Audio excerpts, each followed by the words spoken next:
বছর যেহেতু ৭ ভাই কালীতলায় পুজো দিতে যাই, তো এই বছরে গেছিলাম। আর গিয়ে কি করলাম সবটাই তোমাদের সাথে শেয়ার করব।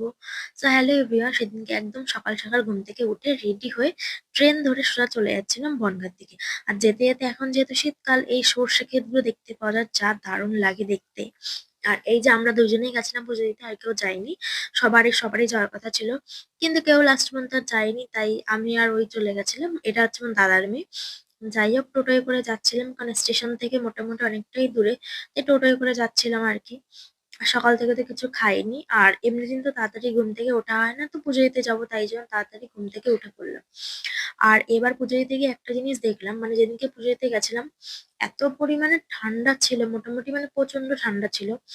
অন্যবার দেখি মানে মেয়েরা, তারপরে যারা হচ্ছে মহিলা, বয়স্ক মহিলা, মানে মোটামুটি সবাই শাড়ি পরে, কিন্তু এবার আর মানে সেরকম কাউকে দেখলাম না। যাই হোক, আমরা পুজো দিতে চলে গেছি, তো গিয়ে আমরা ফার্স্টে হয়েছে কি অতটা লাইন ছিল না, তো আমরা সোজা হেঁটে গিয়ে মন্দিরের সামনে গেছি। এইবার তো গিয়ে তো দেখি, এবার আমরা ঘুরে ঘুরে যাচ্ছি যে মাঠের দিকে হয়তো অল্প লাইন, ও মা ঘুরে ঘুরে দেখি সে রাস্তা অব্দি লাইন। মানে গিয়ে এত রাগ হচ্ছিল যে ফার্স্টে এসেই যদি আমরা না ঘুরে এই লাইনটা দিতাম, তাহলে অনেকটাই হয়তো এগিয়ে যেতাম। যাই হোক, এখন আর কি করা যাবে, কিছু তো আর করার নেই। তাই হচ্ছে লাইন দিলাম, সে অনেকক্ষণ দাঁড়িয়েছিলাম। আর এমনিতে তো সকাল থেকে কিছু খেয়ে যায়নি, তারপরে এই পাশে চারিপাশে খাবার দোকান। আর এই মেয়েটার কথা কি বলবো, এত পরিমাণে অসভ্য, মানে কি বলবো, না অসভ্য না, মানে কি বলবো, আর কিছু বলার নেই। যাই হোক, এই মেয়েটা পুজো দিতে এসে তো একটু ভালো জামা পরে আসতে পারতি। ড্রেসটা দেখো, সব জায়গাতে সব ড্রেস মানায় না। এটা আমার নিজস্ব ওপিনিয়ন, তোমাদের কার কি মতামত সবাই জানিও। আমার মনে হয় এরকম ধরনের ড্রেস পরে পুজো দিতে না আসাই ভালো। তুমি এখন অনেকে বলতেই পারে যে ও পরে এসে তাতে তোমার কি।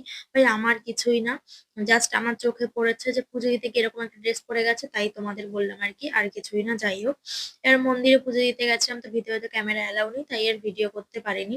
পুজো টুজো দেওয়ার পরে আমরা বেরিয়েছি। আর এখানে যেহেতু প্রতি শনিবার মঙ্গলবার প্রসাদ দেয়, তো আমরাও এখানে হচ্ছে খেতে বসে গেছিলাম।